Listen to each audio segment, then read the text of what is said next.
I used to love true-false questions when I was in school. The answer is either true or false. It's a binary choice. There's nothing in between. And if you're picking out your employer's health insurance, it may seem like you have a binary choice. Do I pick a plan with high premiums, but maybe a low deductible? Or do I pick out one that has low premiums, but a high deductible? Well, it's not a binary choice. You have some options. And in this episode of Healthcare Hacks, I'm going to talk about 2 of those options you can use to give your employees more bang for their buck.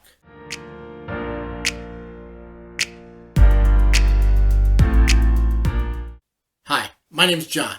I'm your healthcare hacker, and on average, I got at least 50% of true-false questions right. Okay, that's a bad joke. Sorry about that. But I'm a dad. What do you expect? Today, I want to talk to you about a conundrum that a lot of employers face. They want to offer their employees the best shirts possible, but they have to make a choice. Do I offer a very expensive plan with high premiums, but a low out-of-pocket, a low deductible, co-insurance, etc.? Or do I do the opposite? Well, I've been working with brokers over the past several years, and I see some creative alternatives come into the marketplace that you as an employer have some control over and will allow you to offer more to your employees and get outside of that binary choice. The first option, by far the most common, is ICHRAs. I'll put a link to my past video on ICHRAs below, but basically by offering an ICHRA and pairing it with a high deductible health plan, you can kind of get the best of both worlds, where the employee has a lower deductible and lower premium, and the employer only is on the hook for that HRA amount when an employee uses it. So let's talk about some of the pros and cons around this. Now, what are the pros of an HRA paired with a high deductible health plan? Well, the biggest one is you get that lower premium, as if you had a high deductible plan, but from a member's perspective, because of the HRA, they have a lower out-of-pocket expense. In addition, advantages, the employee can still get an HSA and participate in the tax savings of an HSA, even because it's a high deductible health plan, even though it looks like, from their perspective, a lower deductible.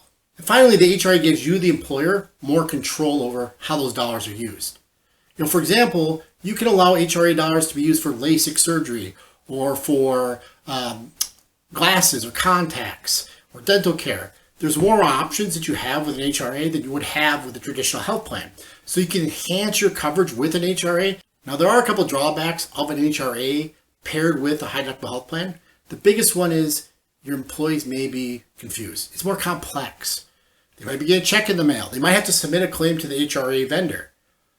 What I tell you is really be selective about who you use to administer that HRA program. Some are very easy, make it very simple, where the money goes to provider, and it's straightforward for the employee. But others don't. So be selective if you go down this path. The second issue is around prescription drugs.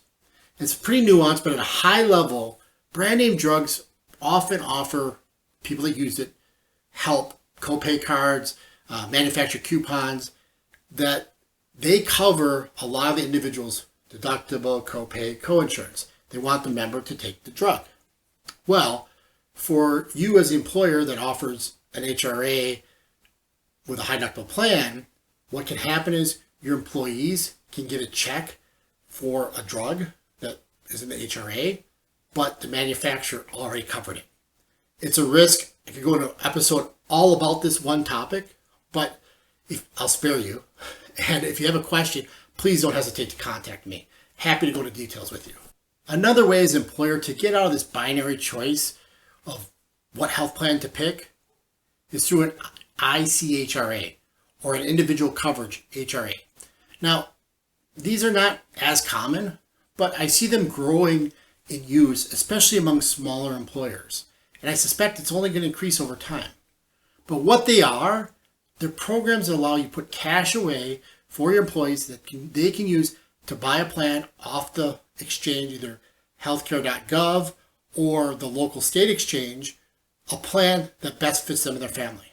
It gives that individual more choice.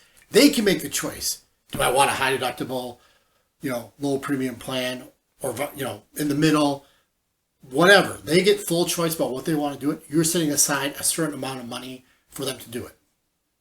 It's a great way. The big pro is it's an affordable way to give employees the choice about what health plan they want to choose, and they can choose one that fits their family instead of you as an employer making a choice and hoping that it works for most of your employees. The downside is people have to then choose the health plan, and that can be daunting. If you're going to do something like an ICHRA, I'd recommend you partner with either a broker or someone like Athos Health that can help your employees walk through that process and make a choice that best meets their family's needs. HRAs paired with a high deductible health plan and ICHRAs are two great ways to give your employees more options, to get the best of both worlds, not to be trapped in a dichotomy of a world where I either have to have really expensive premiums or really high deductible. If you have any questions about these topics or any others around the healthcare finance world, please leave them in the comments below.